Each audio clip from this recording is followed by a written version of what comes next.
నూలులో శతాబ్దాల గౌరవం, పట్టు పరంపరకు ప్రతీక, సంప్రదాయానికి శాశ్వత చిరునామా సఖీ.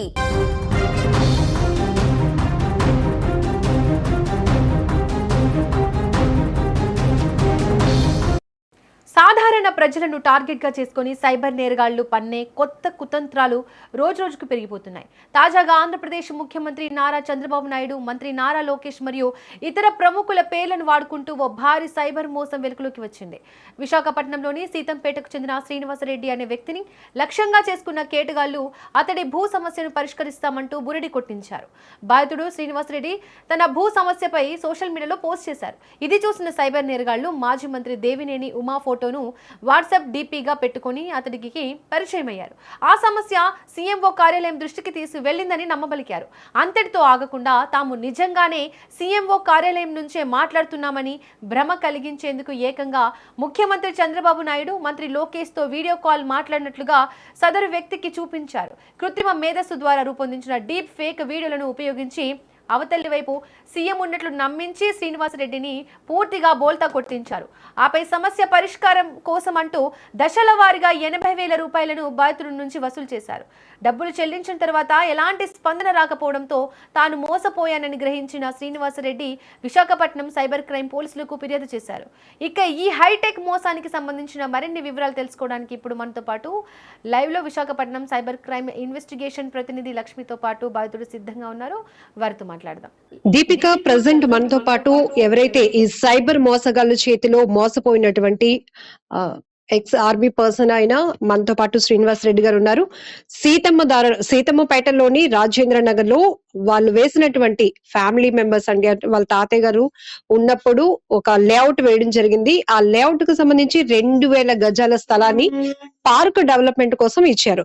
ఇది ఎప్పటి నుంచో ఆయన ఫాలోఅప్ చేస్తూనే ఉన్నారు. అయితే రీసెంట్ గా ఆయన నారా లోకేష్ గారికి ట్యాగ్ చేస్తూ ఆ సమస్యను ఆయన ఫోకస్ లోని పెట్టాలి, అప్పుడైనా సొల్యూషన్ దొరుకుతుందని ఒక మంచి ఆలోచనతో ఆయన సోషల్ మీడియాలో నారా లోకేష్ గారికి ట్యాగ్ చేశారు.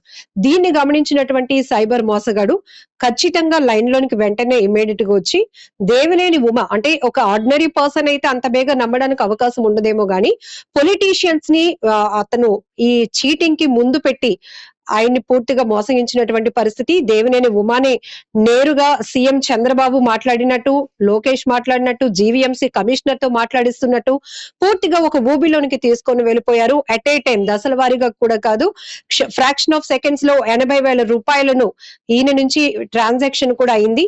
అసలు ఎందుకు ఈయన మోసపోవాల్సినటువంటి పరిస్థితి వచ్చిందనే విషయాన్ని బాధితులతోనే మాట్లాడి తెలుసుకుందాం. శ్రీనివాస్ రెడ్డి గారు, మీరు చెప్పారు ఒక సైట్ విషయంలో నేను అధికారులను అప్రోచ్ అవుతున్న క్రమంలోనే ఈ చీటింగ్ కి బాధితుడిని అయిపోయాను. అసలు ఏం జరిగింది? నేను 4వ తారీఖుని మన టీడీపీ 2 years పూర్తయింది గవర్నమెంట్ వచ్చి అనేసి, వచ్చింది కదా అనేసి నేను ఫేస్బుక్ లో ఈ పార్కు రాజేంద్ర నగర్ పార్కు గత 55 సంవత్సరాలు బట్టి అలాగే ఉంది, ఒక డంపింగ్ యార్డ్ కింద ఉపయోగిస్తున్నారు, దీని వాల్యూ సుమారు 30 కోట్లు విలువ, దీన్ని డెవలప్ చేస్తే ఆ పక్కన దాన్ని ఆనుకొని నాది ఒక చిన్న సైట్ ఉంది మేడం, ఇది ఈ పార్క్ పక్కన ఉండడం వల్ల ఏంటంటే నాకు ఎటువంటి పర్మిషన్లు ఇవ్వట్లేదు, గత 16 సంవత్సరాలు బట్టి ఇబ్బంది పెడుతున్నారు. అయితే ఈ విషయాన్ని నేను సోషల్ మీడియా ద్వారా గవర్నమెంట్ దృష్టికి తీసుకెళ్లాలని చెప్పి లోకేష్ గారికి, సీఎం గారికి, మన బ్రాహ్మణి గారికి, మళ్ళీ టీడీపీ కొంతమందికి పోస్ట్ చేయడం జరిగింది మేడం. అయితే ఇది గత నేను 2 days చేశాను, 4వ తారీఖున 5వ తారీఖుని. 7వ తారీఖుని సుమారు 11 గంటలకు ఒక వాట్సాప్ కాల్ వచ్చింది. వాట్సాప్ కాల్లో ఏంటంటే దేవినేని అని తెలుగులో ఉంది, ఎమ్మెల్యే ఉండి ఆయన డీపీ వచ్చి సేమ్ ఆయన వాయిస్ తోనే మాట్లాడారు. మాట్లాడి నువ్వు లోకేష్ మీద బ్యాడ్ గా ఏదో కామెంట్ పెట్టావంట, అది సోషల్ మీడియా టీం ద్వారా లోకేష్ బాబు గారి దృష్టికి వెళ్ళింది, ప్రస్తుతం ఆయన రష్యాలో ఉన్నారు, ఆయన రష్యా నుండి రాబోతుకి ఈ ప్రాబ్లం సాల్వ్ చేయమని చెప్పారు నాకు అని చెప్పారు మేడం. చెప్పి నా ప్రాబ్లం అంతా విన్నాడు. వినాక వెంటనే మరి లోకల్ లీడర్స్ ని కలిసావా అనేసి అంటే పల్లా సీన్ గారిని కలిసావంటే లేదు సార్ ఆయన కలలేదు అన్నాను. అంటే ఆయన నెంబర్ పెట్టాడు, నేను స్పీకర్ లో ఉంటాను, ఆయన మాటలు నేను వినాలి అనేసి. ఆయన ఫోన్ లిఫ్ట్ చేయలేదు. వెంటనే విష్ణు కుమార్ రాజు గారికి నెంబర్ పెట్టాడు, ఈ విధంగా పెట్టాడు, ఎమ్మెల్యే గారి నెంబర్ లో పెట్టి విష్ణు కుమార్ రాజు గారికి చేస్తే నేను బిజీగా ఉన్నాను, నేను మళ్ళీ చేస్తానని ఆయన పెట్టేశాడు మేడం. పెట్టేస్తే నేను కూడా నమ్మాను. అయితే కొంచెం పోయాక నేను కమిషనర్‌తో మాట్లాడి అసలు నీ ప్రాబ్లమ్ ఏంటి? నేను మాట్లాడతానని చెప్పి, మళ్ళీ హాఫ్ అన్ అవర్ తర్వాత ఎమ్మెల్యే విష్ణుకుమార్ రాజు గారితో చాట్ చేశాడండి నా కోసం. అసల ఎవరు శ్రీనివాస్ రెడ్డి ఏంటి అనేది. ఆ చాట్ అంతా నాకు స్క్రీన్ షాట్ పెట్టాడు. మళ్ళీ కమిషనర్ ఆయన నంబర్ కూడా నాకు తెలుసు. కమిషనర్ గారు జీవీఎంసీ కమిషనర్ నంబర్‌తో చాట్ చేశాడు. అది కూడా స్క్రీన్ షాట్ పెట్టాడు మేడం. పెట్టి నన్ను ఒకటే అన్నాడు. అంటే నీ పని అయిపోద్ది. నీకు లోకేష్ గారు దృష్టికెళ్ళిపోయావు. లోకేష్ బాబు దృష్టికి. నువ్వేం చేస్తావంటే నేను ఫార్మాలిటీ మాట్లాడాను. అంటే ఒక ఐఏఎస్ ఆఫీసర్‌ని మనం ట్రాప్ చేయాలంటే మన దగ్గర నుంచి ఎంతో కొంత అమౌంట్ ఆయనకెళ్ళాలి. ఆళ్ళ పిఎస్‌దే ఎవరితో మీకు స్కానర్ పెడతారు. నువ్వు 80,000 పంపించి మళ్ళీ ఇంకో మాట అను. ఈ పని అయిపోతే ఇంకా నీకు డబ్బులిస్తాం అని చెప్పి, పక్కన మీ మిసెస్ గాని ఎవరినైనా తీసుకొనెళ్ళి ఆయన మాట్లాడి రికార్డ్ చెయ్యు పక్కాగా అని చెప్పడం జరిగిందండి. అంతే ఇంత పక్కాగా చెప్తుంటే నేను ఈ 16 సంవత్సరాలు బట్టి తిరుగుతున్నాను. నా ప్రాబ్లమ్ సాల్వ్ అవుతదని చెప్పేసి నేను 80,000 కొట్టేసాను మేడం. మీరు గట్టిగా ఎందుకు నమ్మాల్సొచ్చింది? 12 సెకండ్స్ వీడియో కాల్ చేసినప్పుడు అమ్మో! నేరుగా దేవినేని ఉమా గారే నాతో మాట్లాడుతున్నారనుకున్నారా? అంటే ముందు ఉమా గారు ఫోన్ చేశారు మేడం. ఆయన ఛాంబర్‌లో మాట్లాడినట్టు ఆయన పిఏ మొత్తం అందరూ కనిపిస్తున్నారు నాకు డిస్‌ప్లేలోని. అంటే ముందు ఆయన చేసిన తర్వాత సీఎంతో 7:30కి చేశాడు మేడం. అప్పుడేంటంటే నేను మన బంగ్లా దగ్గరున్నాను. జీవీఎంసీ బంగ్లా దగ్గరికి వెళ్ళమన్నారు వీళ్ళు. నేను బంగ్లా దగ్గరికి మా వైఫ్ వెళ్ళాం. వీడియో. బంగ్లా దగ్గరికి వెళ్ళిన వెంటనే చాలా సేపు అక్కడ వెయిట్ చేస్తే ఫోన్ రాలేదు. కమిషనర్ బిజీగా ఉన్నాడు అని చెప్పి, అమ్మ లైన్‌లో ఉండు. అన్న ఫోన్ చేస్తున్నాడు. నీ అదృష్టం బావుంది. నేను నా సెల్ నుండి అన్నకి పెడతాను. నీ ప్రాబ్లమ్ షార్ట్ కట్‌లో చెప్పు అని చెప్పి ఇలా ఫోన్ చేశారు మేడం. సార్ సార్ నా పేరు శ్రీనివాస్ రెడ్డి సార్.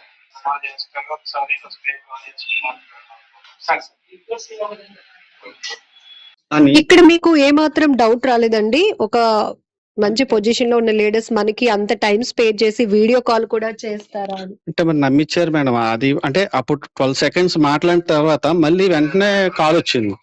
దాంట్లో కూడా క్లియర్ గా దేవినేని ఉమా గారు కనిపిస్తున్నారు.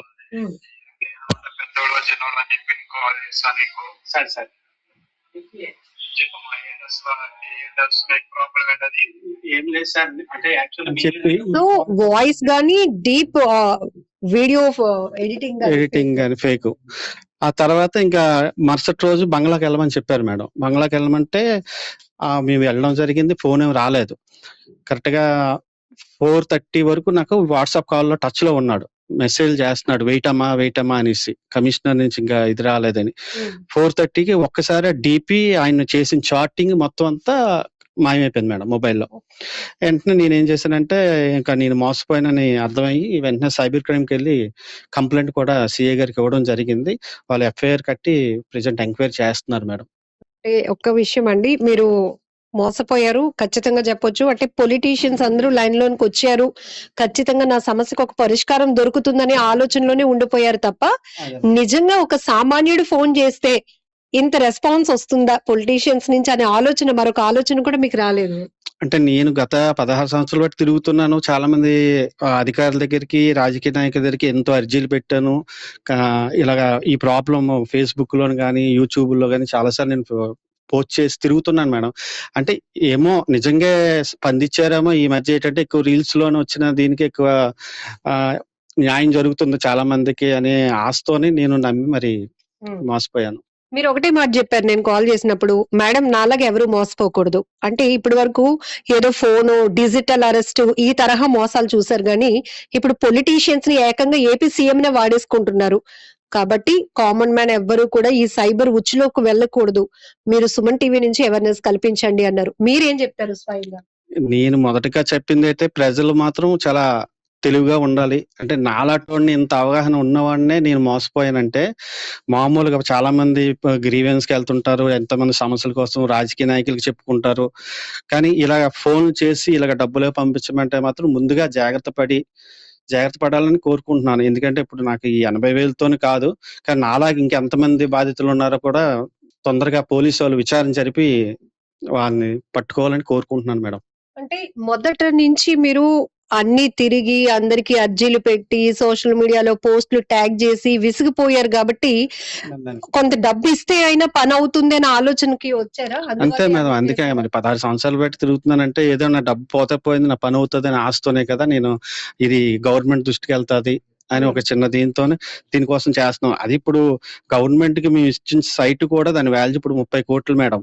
ఇది సీతంపేటలోని మీ తాతయ్య గారు లేఅవుట్ వేసి వదిలింది. ఇది అయినా సరే ఈ రెవెన్యూ రికార్డు గానీ ఈ సర్వే రిపోర్ట్లు గానీ ఏది జీవీఎంసీ పట్టించుకోవట్లేదు. మరి ఎందుకు పట్టించుకోవట్లేదో మరి అధికారులే చెప్పాలి. ఇప్పుడు మీరు చెప్పినట్టు ఈ సైట్ వాల్యూ 30 కోట్లు ఉంది ఇప్పుడు మార్కెట్ విలువ. చుట్టూ కూడా చాలా కమర్షియల్ ఎలివేషన్స్ ఉన్నాయి. ప్రిజం కాలేజ్ ఉంది మేడం, భాష్యం స్కూల్ ఉంది, అపూర్వ హాస్పిటల్ ఉంది, చైతన్య కాలేజ్ ఉంది, శ్రీ విశ్వ కాలేజ్. ఇంత మధ్యలోని ఈ పార్క్ ల్యాండ్ ఉంది. ప్రస్తుతం దీన్ని ఇంత వాల్యుబుల్ ల్యాండ్ లోని ఒక డంపింగ్ యార్డ్ కింద ఉపయోగిస్తున్నారు జీవీఎంసీ. ఇంత వాల్యుబుల్ సైట్ జనాలకు ఉపయోగపడడం కోసం మీరు కేటాయించిన ప్లేస్ నిరుపయోగంగా ఉండడం కారణం ఏంటి? నిధులు ఇప్పటికే శాంక్షన్ నిధులు కూడా మన కౌన్సిల్ లోని 49,90,000 కూడా శాంక్షన్ చేసి ప్రస్తుతం నిధులు రెడీగా ఉన్నాయి మేడం. అయినా సరే ఈ టౌన్ ప్లానింగ్ వాళ్ళు కానీ టౌన్ ప్లానింగ్ వాళ్ళని అడిగితే ఇంజనీరింగ్ సెక్షన్ వాళ్ళ మీద పెడుతున్నారు. ఇంజనీరింగ్ సెక్షన్ అంటే టౌన్ ప్లానింగ్ అంటున్నారు. వాళ్ళిద్దరూ ఒకరికొకరు ఇది అంటున్నారు. ఇది కమిషనర్ గారు ఒక్కరోజు 24 hours కూర్చుంటే ఈ సమస్య పరిష్కారం అవుతుంది. కానీ ఇప్పుడు 50 సంవత్సరాలు అయినా సరే ఈ ప్రాబ్లం ఇలాగే ఉంది మేడం. మీ మీడియా ద్వారా అయినా సరే ఇప్పుడు ప్రభుత్వం దృష్టికి వెళ్తాది అనేసి నా చిన్న ఆశ. కేవలం జనాలకి ఉపయోగపడే ఒక సమస్యకు పరిష్కారం కోసం మీరు పోరాడుతూ సైబర్ నేరగాడి చేతులు చిక్కుకుపోయారు. ఇదే వేదికగా లోకేష్ గారికి గాని ఏపీ సీఎం గారికి గాని మీకు ఇప్పుడు ఒక అవకాశం వచ్చింది నేరుగా మా ద్వారా మీరు చెప్పుకోవడానికి, ఏం చెప్తారు? నేను చెప్పింది ఒకటే మేడం. ఇప్పుడు నేను డిఫెన్స్ లో చేశాను, మా నాన్నగారు ఆర్మీ, మా తాతయ్య గారు సుబేదార్ మేజర్. ఇది మాకు ఉమ్మడి ఆస్తి. మాకు గవర్నమెంట్ నుంచి 1 గజం భూమి కూడా ప్రభుత్వం మాకు కేటాయించలేదు. కానీ ఇప్పుడు మా భూమినే మాకు పర్మిషన్ ఇవ్వడానికి మాకు ఇబ్బంది పెడుతున్నారు. నేను గత ఆర్మీ నుండి వచ్చాక ఇప్పటికి 2008 నుంచి ఈ రోజు వరకు దీని మీద ఫైట్ చేసుకొని అన్ని హైకోర్టు నుంచి అన్ని ఆర్డర్లు ఉన్నా సరే నన్ను జీవీఎంసీ వాళ్ళు చాలా ఇబ్బంది పెడుతున్నారు. వాళ్ళతో పాటు లోకల్ లీడర్స్ కూడా ఉన్నారు కొంతమంది. ఇప్పటికైనా సరే సీఎం గారు కానీ లోకేష్ గారు కానీ మినిస్టర్ గారు ఈ పార్క్ డెవలప్ చేసి ఆ పక్కనున్న నా సైట్ కూడా పర్మిషన్ ఇప్పించాలని కోరుతున్నాను. ఇది దీపిక విశాఖ నుంచి సైబర్ మోసగాళ్ల చేతిలో ఒక బాధితుడిగా మారినటువంటి ఎక్స్ సర్వీస్ మ్యాన్. అంటే ఆయన ఆవేదన కూడా ఒకటి, 80,000 పోతే పోయాయి మేడం, కానీ ఒక నాలెడ్జ్ ఉన్న నేనే ఇంత ఈజీగా వాళ్ళ ఉచ్చులోకి వెళ్ళిపోయానంటే ఒక కామన్ మ్యాన్ పరిస్థితి ఏంటి, అమాయకమైన వాళ్ళ పరిస్థితి ఏంటి, అవగాహన లేని వాళ్ళ పరిస్థితి ఏంటి? ఇలాగే కదా సైబర్ మోసగాళ్ళు కోట్ల రూపాయలు దోచేస్తున్నారు. ఏది ఏమైనప్పటికీ కూడా నేను ఫైట్ చేస్తున్నది నా సొంత పర్పస్ కోసం కాదు, జనాల కోసం ఏర్పాటు చేసిన మేము మా ఫ్యామిలీ నుంచి ఇచ్చినటువంటి సైట్ అనేది ఇప్పటికీ దాంట్లో పార్కు నిర్మాణానికి నిధులు కేటాయించిన ఎందుకో జాప్యం జరుగుతోంది. దానిలో అనేక మంది కారకులుగా కూడా ఉన్నారు. సో నేరుగా సుమన్ టీవీ ద్వారానే నేను రిక్వెస్ట్ చేస్తున్నాను సీఎం గారికి గాని మంత్రి లోకేష్ గారికి గాని ఇప్పటికైనా ఈ సమస్య పరిష్కారం కావాలి అని కూడా ఆయన కోరుతున్నారు.